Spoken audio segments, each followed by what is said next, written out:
ኒና እኮ እዛ ስቀውጠው ነው ያደረችው ብታይ። እንዴ እንዴት አትቀውጥ? ከሳምንት በፊት እኮ ነው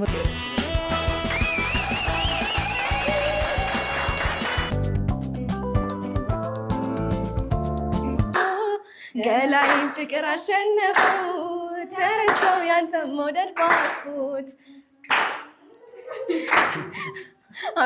እኔ የምልሽ እንደው አንዴ ስልክ ስታስደውይ። እሺ ግን ብዙ ብር አንድ ቃል ብቻ። ጉዞ ወደ ብርቂ እንዴ! በየዕለቱ ለአልቤርጎ መክፈል እኮ በጣም ከባድ ነው።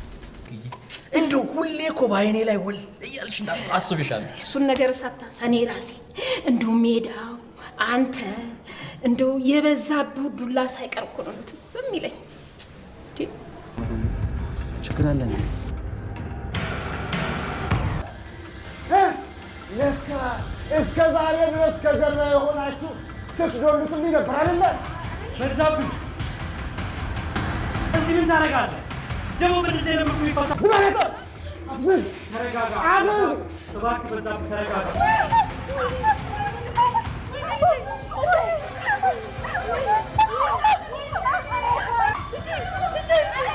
ሰላም ጤና ይስጥልኝ። ክብራንና ክብራን የቻናል ቤተሰቦች ሰላማችሁ ይብዛ በያላችሁበት። እንዴት ናችሁ? እንዴት ከረማችሁ?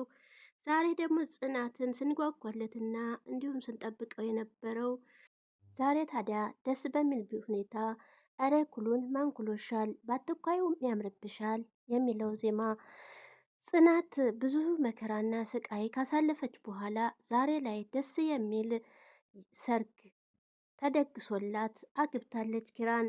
የሰው ልጆች ሆነን ውጣ ውረድንና ፈተናዎችን ሳናይ ስኬት ላይ መድረስ አይቻልምና ጽናት ከገጠር ወደ ከተማ ከተማም ከመጣይ በኋላ ብዙ ስቃይ እንግዲሁም ከኪራ ጋራ ያሳለፈችው ብዙ ነገሮች አሉ። የሁሉስ መከራና ስቃይ አልፎላት ዛሬ ላይ አባቷን አንገት ቀና አድርጋለች። ታዲያ ጽናት ክፍል 187 ነገር ግን መጀመሪያውም ደስ ቢል መጨረሻው ግን በጣም የሚያሳዝን ነገር ገጥሟቸዋል።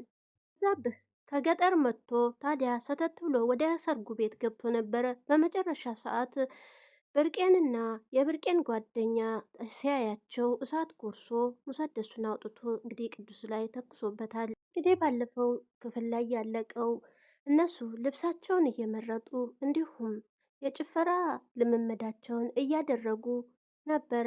ታዲያ ዛሬ ታዲያ እንዴት ነው መቼ ነው ተጋብተው የምናየው በማለት በጉጉት ስንጠብቅ የነበረው ዛሬ ላይ ጽናትና ኪራ ተጋብተው ደስ በሚል ፕሮግራም ላይ ሰርጋቸው ተፈጽሟል። ታዲያ የናሆሜም አባት እንደ አባት ሆኖ ኪራን ድረውታል። ታዲያ ለሰርጉም ሰዓት ሳይደርስ ቶሎ ውጭ አለምዬ ቶሎ ልበሽ በማለት ወደ ሰርጉ ለመሄድ ሁሉም በየበኩሉ ሲሯሯጡ ነበረ።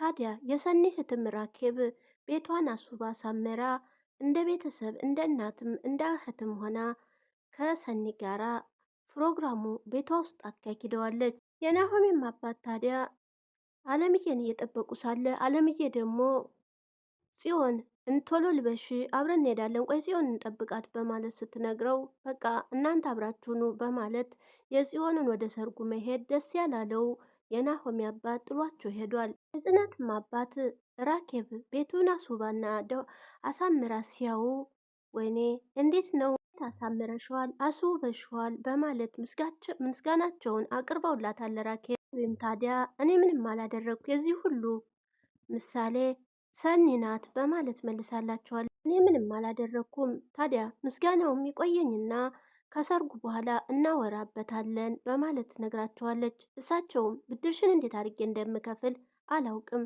ግን ደግሞ ፈጣሪ ክፈልሻ በማለት ነበረ የመረቋት። እንግዲህ የሜካፕ ሰራተኛዋ ወደ እነ ሰኒ ቤት መታ ጽናትን ሆነ ሙዚዎቿን ውብ አድርጋ አሳምራ ሰርታቸዋለች። ሁሉም ተሰርተው ከጨረሱ በኋላ ሚናን ደግሞ እኔን እስቲ ደገም አድርግልኝ ከአይኔ በላይም በለጭለጭ የሚል አድርግልኝ፣ ምናልባትም ከትልልቅ ሰርግ መሀል እኮ አነስ ያለ ሰርግም ይገኛል በማለት ታዲያ ደግማም እንድታስውባት ጠይቃታለች። ነገር ግን ጽናትም ሜካፕ ሰራተኛዋ ትንሽ ራሴን አሞኛል ስላለቻት ቡና ትጠጣ ወደ ታች ትውረድ፣ ስትመለስ ትቀባሻለች በማለት ታሳምርሻለች በማለት እናም ታዲያ ጽናትን አቤት ውበት፣ በውበት ላይ ውበት፣ በጣም አምሮብሻል፣ አቤት ውበት እያለች እያደነቀቻት ነበረ። እሷም ታዲያ አይዞሽ አንቺም እኮ እንደኔ ተውበሽና ተጊጠሽ አንድ ቀን ታገቢያለሽ በማለትም ነግራታለች። ሄናቲ ነበረ። ግን ታዲያ እሱ ምን ታደርጊዋለሽ? ግን እኮ እኔ ቆንጆ ነኝ፣ ቾኮሌት ከለር አላምርም ወይ በማለት ጠይቃታለች። ይሰኛል እኔ እኮ ቆንጆ ነኝ እያለች ራሷን እያመጋገዘችና ካብ ካብ እያደረገች ነበረ። ጽናትም ታዲያ ይችን ምላሽን ብቻ ቆጠብ አርጊያት እንጂ ሁሉም ነገር ተሰጥቶሻል፣ ቆንጆ ነሽ፣ ምንም አይወጣልሽም በማለት የእህትነት ምክሯን መክራታለች። አንቺም ቀን እኮ ይመጣል፣ አንቺም ትደርሻለሽ፣ እንደዚህ ተውበሽ ሰርግሽ ላይ ታገቢያለሽ በማለት ጽናትም ነግራታለች። ቹም በጣም አምሮባቸው ተውበዋል ሁሉም። ታዲያ እነ ናሆሜም ወደ ኪራ ቤት ሲሄድ ኪራም ዝርግት ብሎ ተኝቶ ነበረ። ታዲያ በኩ ቀን አሳቡን ጥሎ ተኝቷል። ይኸው እንዴት እንደተኛ ሲለው ቅዱስም ታዲያ ትናንትና እኮ ሲደክም ስለዋለ ነው። እዛም ቀስቅሰው እንዲለብስ ያደርጉታል። ታዲያ ኪራም ፈጣሪውን እያመሰገነ ተመስገን ምኞቴን ሊያሳካልኝ ነው፣ በቃ የኔ ልትሆን ነው በማለት ፈጣሪውን እያመሰገነ ነበር። ጽናትም ለካ ለኔ ሊሆን ነው በቃ የግሌ ሊሆን ነው። እኔ እኮ በሰራተኝነት ስመጣ ደግሞ ይህንን ሁሉ አደርጋለሁ ብዬ አላሰብኩትም። ደግሞም ያገባኛል ብዬም አላሰብኩ። ተዋደድን ከተፋቀርንም በኋላ ይተወኝ ይሆን በማለት በሀሳብ ውስጥ ነበርኩኝ። ግን ደግሞ ሰራተኛ ስለሆንኩ ይንቀኝ ይሆን በማለት በሀሳብ ውስጥ ነበርኩ። ግን ደግሞ ፈጣሪ የኔ ያደረገው በማለት ፈጣሪዋን እያመሰገነች ገቢኛለሽም ብሎ የፍቅር ጥያቄውን ሲያቀርብልኝ ግን ደግሞ እኔ አላመንኩም ነበረ።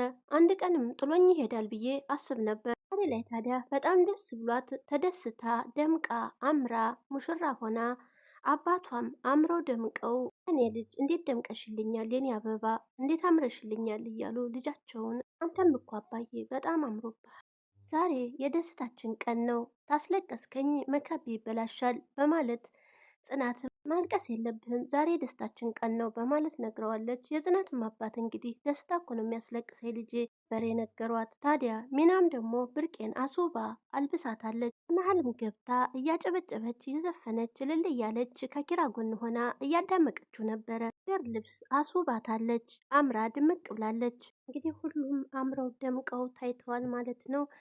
እናቴም በበኩሉ ደግሞ እንቡጥዬን አትመጭም ወይ አንወጣም ወይ? አሁን እኮ ሰዓቱ እየደረሰ ነው ቶሎ በይ እያላት ነበረ። ታዲያ እሷም ፀጉር ቤት እየተሰራች ስለነበረ የአንቺ ፀጉር አመት ነው የሚፈጀው በማለት እየነገራት ነበረ። ቡጤም እንግዲህ እየመጣው ነው ፀጉሬን እየጨረስኩ ነው በማለት ስትነግረው በጣም እየተበሳጨ ታዲያ ሰርገኞቹም ወንዶቹ እንግዲህ ኪራም በሙዚው ታጅቦ ወደ ሴቷ ሙሽራ ቤት ሲሄዱ በር ላይ ታዲያ እናስገባም ሰርገኛ በማለት ሲጨፍሩ ነበር። ደስ በሚል ሁኔታ ባህሉን በጠበቀ በጣም የሚያስደስት ሰርግ ሆኖላቸዋል። እንዲሁም ደግሞ ቀለበት ሲያስርላት ታዲያ እንጉርጉሯን ጀምራ ነበረ።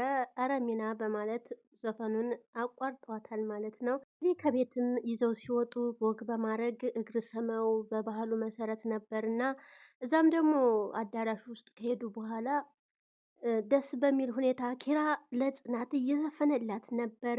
ጽናት ደግሞ ለኪራ እየዘፈነችላት ደስ በሚል ፕሮግራማቸው የሰርጋቸው ሁኔታ በዚህ በጣም ደስ በሚል ሁኔታ ላይ ነገር ግን በአንድ በኩል ደግሞ ትንሿ ቤት ውስጥ ቤት እያጸዳች ነበረ። ታዲያ ያቺ የድሮ ፍቅረኛው የነበረችው ሶሲ ቤት ውስጥ ነበረች። እናም አንቺ እዚህ ምን ትሰሪያለሽ?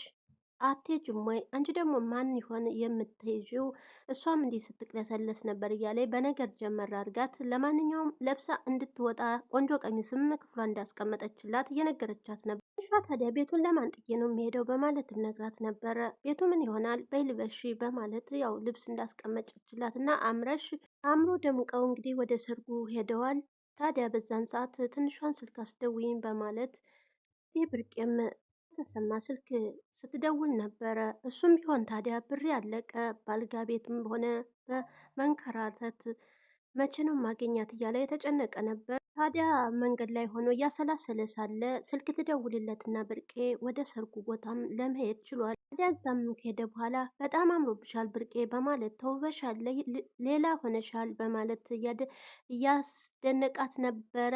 እናም እሷ በጣም ናፍቀህ ነበረ ስትለው እሱም እንደናፈቀ ይነግራታል። ሌላው ቀርቶ የበዛብህ ዱላ፣ ከብቱ፣ አየሩ ሁሉ ነገር ናፍቆኛል ስትለው ነገር ግን የበዛብህን ነገር ስታነሳ ከፋ ብሎታል።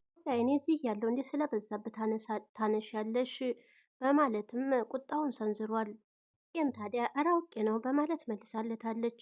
ናቲም እንግዲህ እንቡጤን ለማስቀናት ሚና እንዴት እንደማረባት አየሻቶ እያለች እየነገራት ነበር። ቴና ጭራሽ ቴና በማለት እንቡጤም እንግዲህ እየተናደደች ነበር። እሱም ለማስቀናት ወንድሜ ነህ እያለችው ነበር። እሱም ቢሆን እህቴ ነሽ እያላት ነው። ግን ነገር ግን እሱ ከሌላ ሲሆን እሷም ትቀናለች፣ እሱም ደግሞ ከሌላ ስትሆንበት ይቀናል።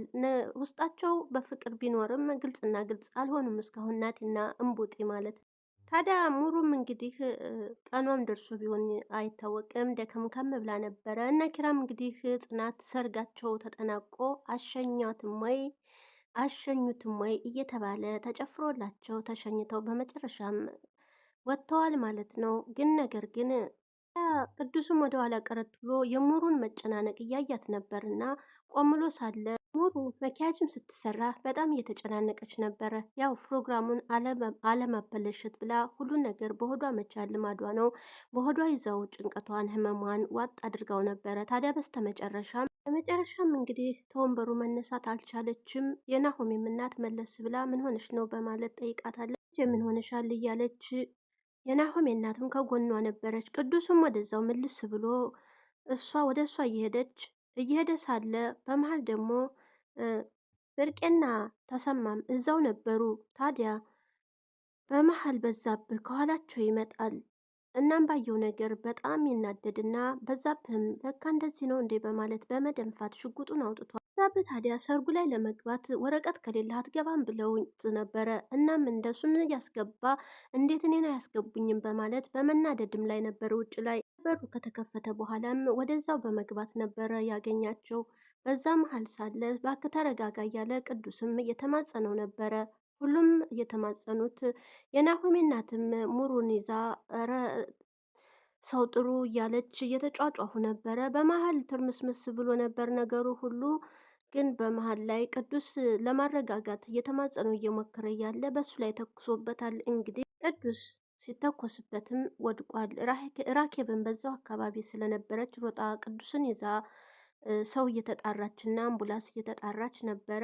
ሙሩም በሰላም ተገላግላ ቅዱስም ከወደቀበት በሰላም እንዲድን ምኞታችን ነው። የዛሬው ቪዲዮ እዚህ ላይ አብቅቷል። እንግዲህ የናሆሜም እናት ልጄ እያለች እዛው አጠገቧ ነበረች። ራኬብም ቅዱስን ይዛ እንግዲህ እየተጫጫሁ ነበረ። ፈጣሪ ደግሞ ያድንላቸው። ቅዱስም ለድራማው ድምቀት ነው ማለት ነው። መውጣት የለበትም መዳን አለበት። ሙሩም እንግዲህ በሰላም ልጇን እንድታቅፍ ምኞታችን ነው። ነጽናትም በደስታ ሀዘን ሳይኖር ሁሉንም በሰላም እንዲጠናቀቅ እንላለን። ቀጣይ ምን ይፈጠራል አብረን እናያለን። የዛሬው በዚሁ አውቅቷል። መልካም ቆይታ ይሁንላችሁ። ጽናት 188 እዚህ ላይ አብቅቷል። ቀጣይ ምን ይፈጠራል?